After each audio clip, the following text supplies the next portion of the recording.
Her boss was in their living room. Not seated, not social, standing, arms crossed, next to a woman in heels who held a folder thicker than the anniversary cake. I hadn't even taken off my shoes yet. "Oh, good. You're here," my wife said, waving a hand like I was late for rehearsal. "We're just getting the place appraised." I looked at her, then the man beside her. I didn't need to ask what for. She didn't even flinch when she said it. "For the divorce settlement." You know when someone tells you something so casually, it's clear they've rehearsed it 100 times in the mirror? That was her tone. Not angry, not emotional, just tiredly triumphant. I didn't respond. Not verbally. I simply reached into my jacket, pulled out a folder, and placed it on the marble countertop. My father-in-law, who'd been hovering awkwardly near the kitchen, stepped forward like a man approaching a cliff's edge. He opened it, saw the page, then looked again. You ever watch a man's soul retreat behind his eyes? His lips moved, but no words came. His hand trembled slightly as he adjusted his glasses, the ones he only used when looking over contracts or his daughter's more expensive mistakes. Because there, at the top of the deed, was my name. Only my name. Clean. Unencumbered. Not co-owned. Not gifted. Not marital property. His wife was halfway down the hallway calling to someone about champagne. The realtor had gone silent. Her boss, the confident one in the room a minute ago, started flipping through his own folder like a man realizing the test had a back page he'd never studied for. No one touched the cake. And here's the part that gets me. I didn't come here to make a scene. I came with a bottle of wine, ready to raise a glass. This was their 41st anniversary. Technically, their 40th had been last fall when I gave them this house. Not rented. Not mortgaged. Paid in cash. No balloon payments. No trick language. Just a clean gift. Or so I'd let them believe. The silence dragged on like a slow bleed. My wife looked at me like I'd kicked over her birthday balloons. "You blindsided me," she finally said, voice trembling with just enough emotion to perform for the room. "I know," I said. "Funny how that feels, huh?" Look, before I continue, if you're still reading and you haven't already hit follow or subscribed, do it. I've learned that over 90% of you just listen or scroll without clicking anything. But those taps? They actually keep this whole thing alive. This story, it cost me a marriage and a mansion, but it'll be worth it if even a few of you get the message. Play dumb long enough, and they forget you know how to count. Back to the room. Her boss leaned toward me, trying to keep his tone diplomatic. "This changes things." I nodded. "So I've heard." My wife stared at me, blinking. "You told them it was theirs. You said it was for the family." I turned to her, slow and cold. "And you said a lot of things too. Like how this place made you finally proud to be part of something real. Like how they deserve to feel safe. Like how we were a team. You wore that mask so well, I almost believed it. Almost." Her jaw twitched. But she said nothing. She couldn't. The realtor quietly zipped up her folder and made for the door like someone excusing herself from a hostage situation. No one tried to stop her. The boss gave my wife a glance, just one. It said everything. This isn't what I signed up for. And yet it was. Because the house wasn't hers. Never had been. She'd paraded it around like a prize, flaunted it at parties, posted shots of her parents laughing on the porch swing like they'd earned it. But she never read the paperwork. Never asked about the structure. Never once questioned why the utilities were always routed through my LLC. Because she never saw me coming. Not really. She thought I was just the boring one. The safe bet. The guy who'd sold his software company and didn't buy a Porsche. Who still wore Costco socks and didn't care about vacation photos. A man like that couldn't possibly be capable of revenge. She was right. I wasn't interested in revenge. I was interested in ownership. And today was the day she realized the difference. 14 months earlier, she pitched it like a Hallmark movie. "We should do something big this year," she said one evening, wine in hand, scrolling through home listings like she was flipping through wedding dresses. "It's their 40th anniversary. They've done so much for us." I didn't laugh, though I should have. Her parents had done a lot, sure. If you counted passive judgment, snide comments about my low-key lifestyle, and a constant comparison to her sister's plastic surgeon husband. But she was glowing. Nostalgic. And I've always been a sucker for her smiles, even the practiced ones. "I was thinking we buy them a place," she said. "You know, a real gift. Mortgage-free. Something they can retire into." I paused. "You mean I buy them a place?" She waved her hand. "Come on. Don't be like that." It wasn't a fight. Not yet. I'd just finished the sale of my second company, a small but profitable exit from a cloud security tool I'd built in a guest bedroom. The wires had cleared. Our accounts were full. I was sitting on enough after-tax liquidity to buy 5 houses. But the problem wasn't the money, it was the narrative. So I agreed. On one condition, the deed stays in my name, for now, until I finalize estate planning with Daniel. She rolled her eyes, but didn't argue. Fine. Technicality. It's still theirs in spirit. There's that word again, spirit. The one people reach for when they want you to ignore the legal. We found the house in 3 days. A newer build, single level, wide windows, just outside the city. She cried when the papers were signed. Her mother brought over pie. Her father shook my hand with 2 hands, the way guilty men do when they're thanking someone they plan to betray. We moved them in before Christmas. And for 13 months, I let them live in the fantasy. Let them host their bridge club and talk about their pool. Let them believe generosity equals gullibility. Because I needed them to feel safe. See, people like my wife, people who treat marriage like a contract with flexible clauses, they only slip when they think the game is already won. So I kept the cameras off, said yes to everything, signed the checks, took the photos, played the part, and slowly, they stopped looking over their shoulder. Until today, back in the present, her boss stood frozen in front of the countertop, staring at the legal folder like it had teeth.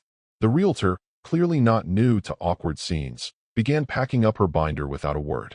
One glance at the name on the deed was enough to tell her the appraisal wasn't just premature, it was fraudulent. This, he said finally, clearing his throat, changes things. I tilted my head. That's the consensus. He looked at my wife. She didn't look back. Instead, she locked her gaze on the document like sheer willpower might make the ink rearrange itself. Her lips parted. She wanted to say something. Needed to, probably. But nothing came out. Because she knew what came next. Knew this was no longer about surprise. This was a pivot point. She'd assumed control. Assumed the optics alone. Happy in-laws, smiling wife, a man who stayed quiet, would carry her through. That no one would question the next steps once she introduced words like divorce, settlement, and community property. But here's the thing. When you've built something from scratch, sleepless nights, code, stress ulcers, and 1,000 silent sacrifices, you don't just hand over the keys to someone who thinks emotional labor counts as equity. She assumed this was a chess game. What she didn't realize was, I'd already taken her queen, and I did it by playing pawn. Quiet, predictable, disposable. Until now. Now the silence wasn't mine, it was hers. And her father? The man who once scoffed when I ordered mid-tier wine at dinner? He was still standing by the island, one hand on the deed, one on the counter, like bracing himself for a hurricane he couldn't stop. He knew. They all did. They'd been living in a house that wasn't theirs. A gift, yes, but only if you believe in fairy tales. Legally, it was mine. And soon, everything else she touched would be as well. The champagne flutes sat untouched on the dining table, their golden bubbles slowly fading into silence. Shrimp cocktail, sweating on porcelain. Roast sea base, chilled now, untouched under its silver dome. A cake with to 41 more, piped in shaky cursive sat centered, like some grotesque joke, because no one had the appetite for celebration anymore. Her mother had retreated upstairs within minutes of seeing the deed. Something about a migraine. Her father followed, not even attempting an excuse. He clutched the folder like it was radioactive, like proximity to it might implicate him further. Her boss was more subtle. One quick glance at the room, at the suddenly awkward silence, the champagne nobody was raising, and he slipped out without a goodbye. No firm handshake. No, we'll be in touch. Just the quiet retreat of a man who suddenly remembered a better appointment elsewhere. I stood near the fireplace, watching the door shut behind him, and then, quietly, but not quietly enough, heard the tap-tap-tap of her heels in the hall. She cornered me just as I turned the corner toward the study. Her voice snapped like a whip. You blindsided me. I met her eyes. No, I said. I protected what I built. Her eyes narrowed, her jaw tightening. Don't do that. Don't act like this is some righteous crusade. You gifted them that house. That was the spirit of it. Everyone knew what it meant. The spirit, I repeated, slowly, like I was tasting a foreign word, doesn't hold up in court. I let the silence settle. She hated silence. Always filled it with noise, opinions, fake laughter, petty distractions. But now, her words were running dry. She was trying to find her footing again, trying to slip into the role she always defaulted to when things didn't go her way. Misunderstood wife, betrayed by a cold husband. You waited, she hissed. You set this up. You let us think. I didn't let anyone do anything. I cut in, voice still even. You assumed. There's a difference. Her face twitched. Anger, yes, but also something deeper. Panic, not because of the house itself, but because the narrative was collapsing and she had no new one to pivot to. She looked down the hallway, toward where the front door had just closed behind her boss, and something clicked. Her fallback plan, whatever fantasy she'd been peddling about this new life they'd build, the assets they'd split, was slipping through her fingers. Because the house wasn't hers. The tax filings weren't hers. The legal leverage she thought she had? Gone. You really think this makes you the bigger person? She snapped. No, I said deadpan. It makes me the legal owner. She laughed bitterly, but it came out cracked. You think this is some kind of win? No, I said again. This is insurance. She looked at me like she didn't recognize the man in front of her. Maybe she didn't. Maybe she'd spent so long believing her own projections that I was passive, mild, the kind of guy who'd be too decent to fight back, that she never considered what kind of man builds a business from scratch and walks away from it with enough to buy her parents a mansion just for peace and quiet. You're going to regret this, she said finally. I already regretted marrying someone who treats loyalty like a limited-time offer. That landed. She blinked. Once. Twice. Then turned away, the way someone does when they realize their last weapon just backfired. I didn't follow her. I went to the dining room, poured a glass of untouched champagne, and toasted the air. To 41 more? Nah. To 0 left. Because the dinner never happened. The celebration turned into an audit. The marriage into an asset freeze. And her plan, whatever twisted mosaic she and her boss had glued together behind closed doors, just fractured under one very inconvenient fact. Ownership isn't a feeling. It's paperwork. And mine was ironclad. Her attorney came in hot.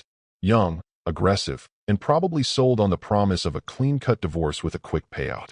The kind of suit that specializes in emotional restitution and spends too much time on Instagram posting pictures of $18 martinis with captions like #winning for my clients. She walked into mediation like she was walking into a spa, bright-eyed, full of buzzwords, empowered, assertive, naively armed. And then she opened the folder. Not hers. Mine. More accurately, the one my legal team had couriered over the night before with a smile and a paperclip. Cream-colored, no branding. Just weight. The weight of receipts. Details. Timelines. Inconvenient facts. The first sheet, a notarized record of every transfer related to the house. Not just the purchase documents, but the wiring instructions from my trust, the LLC disbursement logs, and the subsequent tax filings. Page 2. A copy of our prenuptial agreement, specifically Clause 7, bolded and signed, outlining the non-marital status of any property acquired post-exit by personal liquidity. In short, anything I bought with money from selling my company was mine, not joint. Clause 7 wasn't new. She had signed it the same night she cried about how love shouldn't need contracts. Then kissed me and called me paranoid.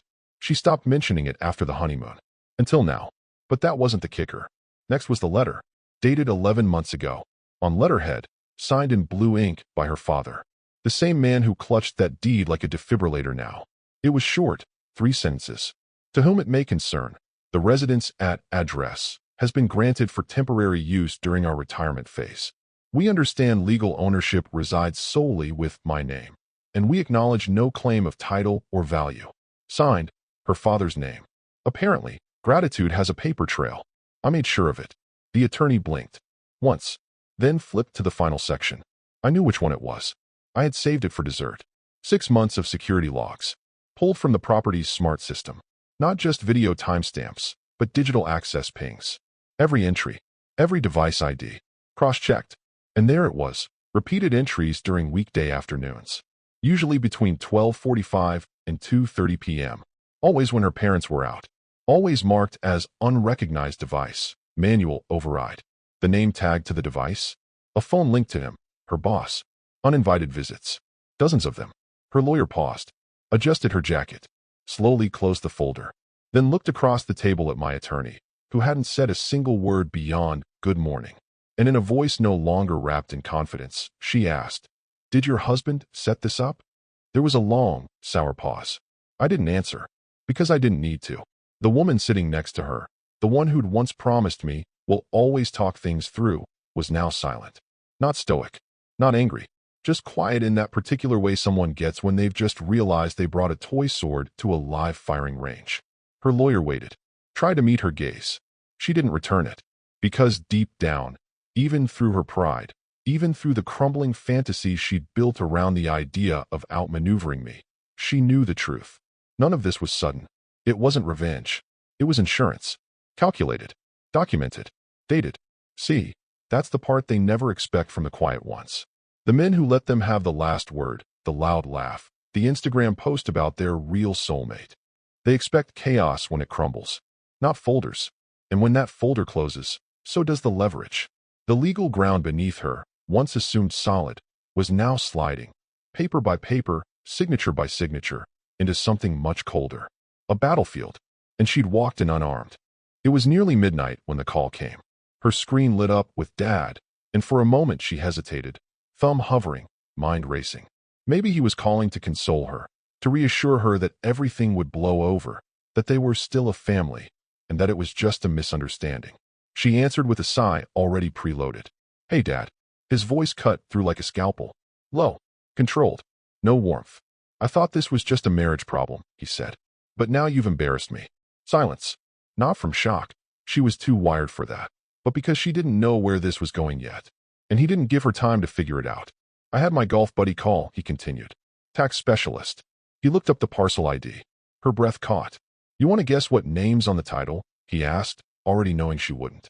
You said it was ours, she muttered, trying to drag the conversation somewhere sympathetic. That he gave it. He cut her off. He gave us nothing. He let us live in it. That's not a gift. That's a courtesy. One you just tried to cash in on without checking the damn receipt. She closed her eyes. I didn't know. Don't lie. He snapped, voice rising for the first time. Don't insult me like that. You never asked questions because you thought he was too soft to say no.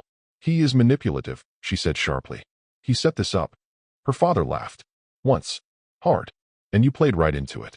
You tried to sell a man's gift before the wrapping paper dried. Are you even hearing yourself? She paced the room, the rhythm of her heels breaking under the weight of his disappointment. It wasn't about the house. It was about your ego, he said. You wanted a clean exit and a big headline. You wanted to keep the cake and the credit. She bit her lip. You don't understand, he. No, you don't understand. He interrupted, this time slower. Sharper. This was supposed to be my retirement dignity. My last address. You took that and wrapped it into your little divorce drama, like it was set dressing. Now my name's not on a deed, but it is in the system. Public. Attached to your stunt. She didn't reply. Couldn't. And the appraisal? He continued. You brought a realtor into a house you don't own, to value something you can't sell, in front of your mother, your husband, and your boss, whose name shows up on security logs like he was casing the place. Dad. No, he said. You need to fix this. Quietly. His voice changed then, something older, something worn. Not angry anymore. Just tired. You're not a kid. You don't get to tantrum your way out of this one. You need to own what you did. She sat on the edge of the bed, head in her hands. The call was still live. Her father was still there. But the distance between them had never felt wider. You always said you wanted to be respected, he added, almost like an afterthought. Start acting like someone worth respecting. Then the line clicked off. She stared at the blank screen. And for the first time in days, no one was on her side. Her father, retired Marine, spreadsheet obsessed, hyper proud of his legacy, had spoken more disappointment in 2 minutes than he had in her entire life. He didn't yell. He didn't insult. He just described the truth. And it was damning. The worst part? He was right. She hadn't just fumbled a marriage. She had turned a gift into a weapon, without even bothering to check if it was loaded. She'd dragged her parents' name, their future, into a ploy for leverage she didn't even have the paperwork to back up. And now? Now even her own father was stepping away from the blast zone. The foundation she thought would always catch her, no matter how far she fell, was beginning to erode. And she hadn't even hit bottom yet. Exactly 7 days after her father's midnight call, a courier showed up outside her apartment with a simple, gray envelope. No markings, no sender, no pleasantries. Inside, a slim USB stick. She almost tossed it in the drawer out of spite, assuming it was more paperwork or another passive-aggressive move from his lawyers. But then her phone buzzed. A message from her attorney. We need to talk. Now. Settlement is on hold. No greeting. No preamble. Just panic wearing a suit. She plugged in the USB. It auto-launched. A time-stamped folder opened with labeled clips. Crisp, high-resolution, quietly devastating. All filmed from subtle angles. No wide shots, no gimmicks. Just clean angles from corners of rooms she never realized were being monitored. And there it was. Guest room camera 3B, April 17th, 2:12 p.m. She clicked play. The clip opened with sunlight spilling in through the blinds. She was perched on the edge of the armchair, legs crossed, wine glass in hand. Her boss stood near the window, blazer draped over a chair, laughing softly. Then her own voice, clear as day. "Honestly, he's so predictable," she said, swirling her drink. "I could tell him I was joining a silent monastery, and he'd nod and say bring a sweater." He laughed. She didn't stop. "We'll split the house, flip it, and you can take over the expansion project. Easy equity. He won't see a thing until I'm out." "Are you sure?" her boss asked. "He's sharper than you make him sound." She snorted. "No, trust me. He's smart at spreadsheets and VPNs, not people. He only sees what's in front of him." The clip ended. No fade out. No music. Just cold silence. She sat frozen, eyes locked on her own face, so casual, so smug, so sure. Her phone rang again. This time, she picked up. Her attorney's voice came through, brittle. "Why didn't you tell me there were recordings?" I didn't know he had audio set up," she said, grasping at some thread of plausible deniability. Her attorney exhaled. "He didn't just have audio. He had timestamps, labeled folders, cross-referenced with his calendar and your parents' travel schedule. You planned this in his house, with his cameras rolling." She opened another clip. Different day, same room, different dress. This time, she was on the phone, leaning against the wall. "No, I told you he won't fight it. He's not that kind of man. I just need the appraisal done, and then I'll file. Worst case, I lose the patio. Best case, he never knew what hit him." Her attorney cut in again. "Do you understand what this looks like? I was venting. You were conspiring, on tape, in a property legally owned by the man you were trying to defraud during a marriage. This isn't just bad optics. This is malicious intent." She stood up, walking in circles now. "He said nothing. He let me keep the narrative. He never. He let you dig your own grave." Silence. She closed the folder. Her confidence, so freshly shaken by her father, now buckled under something worse. Exposure. Not just to lawyers. Not just to judges. To herself. Because that laugh, that tone, that version of her, she recognized it. The one who treated him like an ATM that couldn't talk back. Who assumed quiet meant weak. Who thought a man who didn't yell had no weapons. And now, that man didn't have to raise his voice. He just had to hit play. The legal team requested a pause in negotiations. But the truth was, there wasn't going to be a negotiation. Not anymore. The leverage was gone. The strategy was in ruins. Her smug little blueprint had been run through a shredder made of surveillance timestamps and perfectly timed silence. She sat down on the edge of her bed, head in hands, and watched her own smirk flicker across the screen one last time. It was the expression of someone absolutely certain they were winning. And it looked pathetic now, because the one person she thought would never see it coming had never taken his eyes off the door. It didn't take long for the fallout to spill past their marriage and into the boardroom. Her boss, once smug, once cocksure enough to waltz into another man's house with a realtor and a grin, was called into his company's compliance office 3 days after the recording surfaced. Not through the usual HR chain. Not with the courtesy of a calendar invite. It was an unscheduled meeting. That alone said everything. Because while she had underestimated her husband, he had underestimated paperwork. And in the world her boss moved in, consulting contracts, procurement reviews, strategic acquisitions, optics were oxygen. And the footage? That was smoke. The compliance officer didn't ask vague questions. They quoted timestamps. April 17th, 2:12 p.m. You're present in a privately owned residence. Were you authorized to be there? He fumbled. Said it was social. A friendly visit. They slid a still frame across the table. Him standing by the guest room window, glass of wine in hand, listening to a married woman outline plans to liquidate a property she didn't legally own. Was this conversation part of company strategy? He tried again. It was personal. Nothing to do with the company. That was when the audit began. Not just of his visits. Of everything. Expense reports. Client-side referrals. Shared projects. Cross-signed real estate ventures. Because once doubt gets a foothold, compliance digs until they hit something, whether it's rot or just poor judgment. And poor judgment has a scent. He didn't call her. He didn't email. He texted. You need to fix this. I didn't sign up to lose my license over your divorce games. That was the moment it turned. She hadn't just lost the upper hand with her husband. She'd lost her safety net. The man who'd once whispered sweet promises in the guest room was now treating her like a biohazard. He wasn't fighting for her. He was distancing, disinfecting, running a risk assessment in real time. She called him. No answer. She called again. Then, impulse, desperation, muscle memory, she dialed her husband. It rang once, then clicked straight to voicemail. She tried again. This time, he answered. Calm. Clipped. Not tired, measured. We need to talk, she said. A pause. Then, my counsel is available Tuesdays and Thursdays. Pick a time. You don't have to do this, she pushed, voice cracking. This doesn't have to turn nuclear. Didn't turn, he said. You lit it. She didn't hang up, just breathed into the silence, hoping he might throw her a lifeline, even a bitter one. Instead, he added, and for what it's worth, your boyfriend should have read clause 14. What clause? She snapped too fast. But the line had already gone dead. She stood there in the middle of her apartment, phone in hand, heart thudding against her ribcage like a warning siren. Not because of what he'd said, but how he'd said it. Clause 14. There was a clause 14 in the prenup. She remembered vaguely, something about reputational liability. She never read it.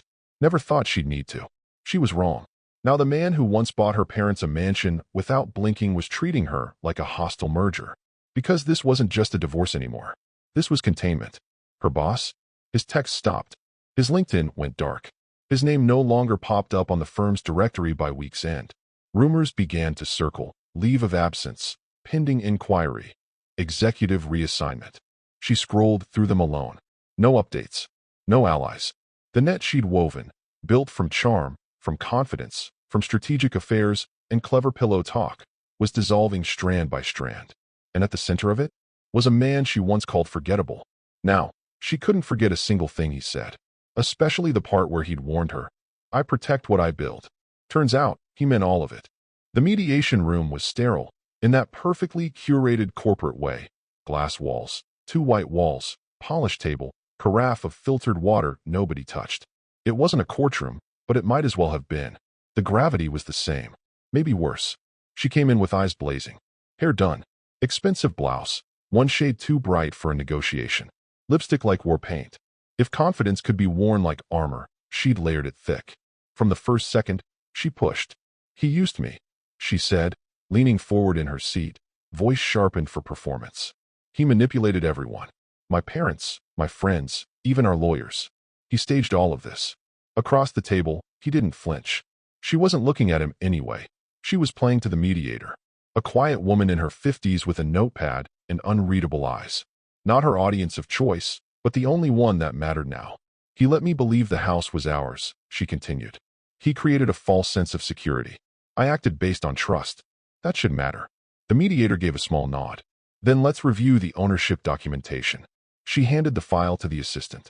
They pulled up the property deed history on screen. Her attorney shifted in her seat. 3 entries, all notarized. Each one dated, spaced over the past year. Each reaffirming the same point. She held no legal claim to the property. Not as spouse, not as trustee, not as power of attorney. Even worse, each reaffirmation was signed by her. Voluntarily, digitally time-stamped. No coercion, no legal pressure. Just her own carelessness, layered like bricks in a wall, now slamming back toward her. Her lawyer leaned in, whispering something. She didn't hear it. The mediator, still calm, clicked to the next page. Additionally, she said, we have a letter entered into record, submitted by your husband's counsel and confirmed as authentic. The assistant passed over a printed page. Her mother's handwriting. She knew it instantly. Dear his name. We can never thank you enough for what you've done. You've restored our dignity after years of financial stress we never told our daughter about. This home isn't just a gift. It's a second chance at peace. Please don't ever feel unappreciated. You are family to us. With gratitude. Her mother's name. No one spoke. Not her attorney. Not the mediator. Not him. Just her. A sound, barely audible. A gasp that turned into a strangled breath.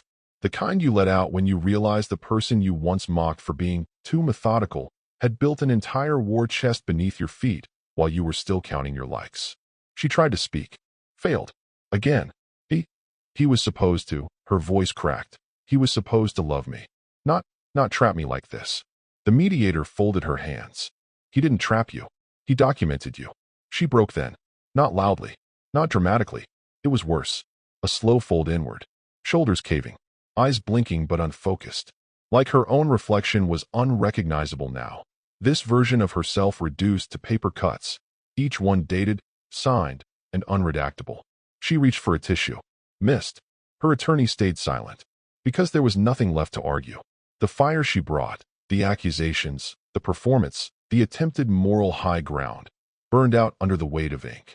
Her strategy was outrage. His was receipts. And in a room like this, outrage doesn't win. Documentation does. The mediator looked at her calmly. You're welcome to propose a new settlement arrangement. But understand, your leverage is exhausted. Tears don't change ownership. Emotion doesn't overwrite contractual clarity. She had come here expecting a battle of narratives. But this wasn't a story anymore. It was evidence. And hers pointed in only one direction: collapse. The mansion was no longer referred to as theirs. Not by the neighbors. Not by the landscaper. Not even by her mother, who now spoke of it as the property. On weekends, her parents no longer hosted friends for wine on the back terrace. They reviewed cleaning schedules, replied to Airbnb inquiries, and debated which photos best concealed the empty picture frames still hanging in the hallway. They'd stripped it of sentiment, of story, because the story had gotten them humiliated. Instead of an anniversary party, they updated the listing description to include heated pool and low-noise neighborhood. The master bedroom's walk-in closet, once her mother's pride, was now tagged as owner's locker, locked. They said nothing to her. Not when she messaged. Not when she called. She could see the double checks. Read. Ignored. Her mother, once so eager to defend her at family dinners, now reposted articles about generational consequences of entitlement. No one named names. But everyone knew. Across town, in a third-floor one-bedroom unit with peeling balcony paint and a water heater that coughed like a dying animal, she lay in bed most nights staring at the ceiling. No celebrations. No calls. Just the slow march of time, marked by the tap-tap of rain against a cracked window pane. The furniture was rented. The Wi-Fi spotty. She kept telling herself this was temporary, just a phase until she got back on her feet, found her next thing, rebranded the narrative. But every time she opened her inbox, the only new messages were promotional offers, and it never responded to LinkedIn application she'd sent weeks ago. The one she'd tailored with all the right language: strategic communicator, adaptive thinker, cross-functional collaboration. No replies. Not even rejection. Just the dull echo of invisibility. Her former boss had stopped texting. Completely.